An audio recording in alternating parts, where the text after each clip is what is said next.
Speaker. Mr O'Connor, in reply. Mr. Speaker, in summary, this bill seeks to put into legislation what the Board of Frontiera say they are committed to.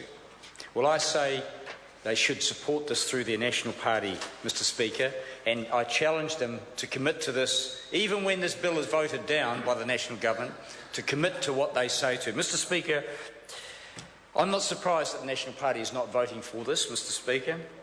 Some of the members don't even appreciate that the dairy industry is a product of intervention. Back in the 1930s, I don't have a vested interest in the dairy industry, but my grandfather came with a delegation of farmers here in the 1930s to seek legislation to put in place the Dairy Board. And I'm somewhat ashamed to be in the House now when I see its destruction take one more step. Mr. Speaker, trading among foreigners, which is what it will be, indeed, of the first $500 million traded, $300 million of units was offered to Australian institutional investors. So don't let the farmers think for a moment that this was some friendly float.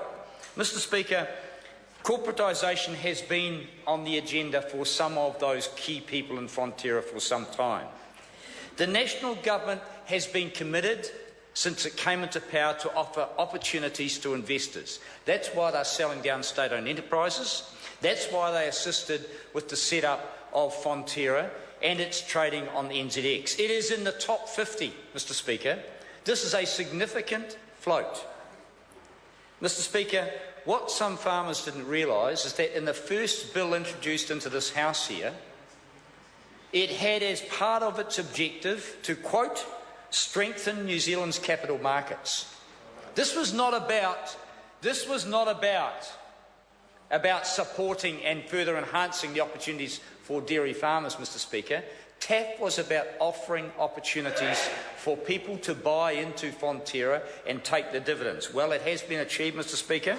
And as I say, for a government that wants to flog off everything and offer opportunities to its mates, little wonder it does not stand up for the dairy farmers that have supported that party loyally for many, many years. I hope dairy farmers listen to the last 2 or 3 speeches of the National Party. They will be horrified, Mr. Speaker. The redemption risk that we were told was the reason this must occur has been replaced by supply risk. Farmers can no longer afford to increase the supply to Frontiera, and many are opting to supply other companies.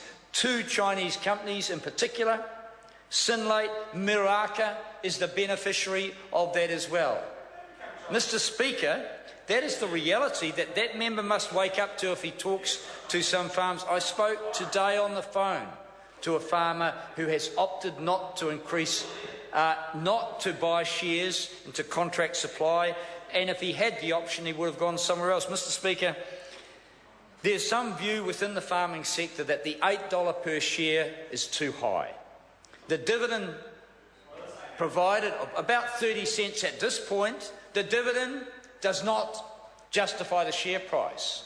Well, I can tell a member over there that I spoke to someone who has in-depth knowledge of the dairy industry and of the foreign investment sector. Mr. Speaker, what will happen when the unit price for Frontiera goes to $12 a unit? That's the question I'll ask, and I put it to this House, Mr. Speaker, that without an intervention, without the oversight of Parliament through this legislative cap, then people know that the increase in the unit price and share price will create more internal tension in the #1 company in this country, in the company that is the most important for our economy, Mr. Speaker.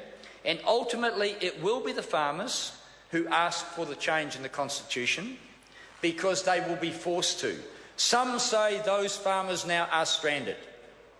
They cannot sell their $8 share, wet share, because there's not a market for it at the moment, because farmers don't want to buy it on the basis of milk supply.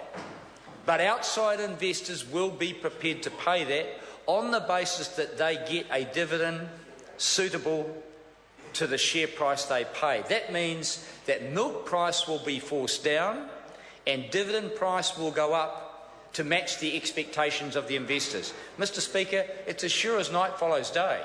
And the people are smiling over there, Mr Speaker. These are the incompetent managers of our economy that have not shifted the economy onto the tradable sector, that have allowed the dollar to destroy the export sector. Mr Speaker, I thank the Green Party and New Zealand First for their support of my legislation, Mr Speaker, and their knowledge.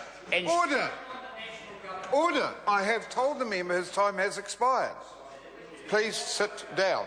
Thank you. The question is that the motion be agreed to. Those of that opinion will say aye. Aye. Contrary, no. No. Noes have it. Party vote. The clerk will conduct a party vote. New Zealand National. 59 votes opposed. New Zealand Labour. 33 votes in favour. Green Party. 14 in favour. New Zealand First. 7 votes in favour. Maori Party. 3 votes opposed. Mana. 1 in favour. ACT New Zealand. 1 vote opposed. United Future. 1 opposed. Brendan Horan. 1 in favour.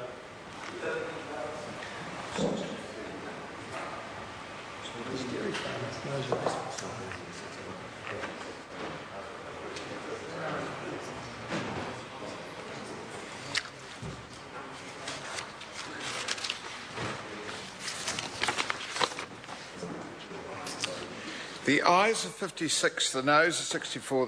The question is not agreed to. We call now on Members' Order of the Day number 4. Employment Relations Statute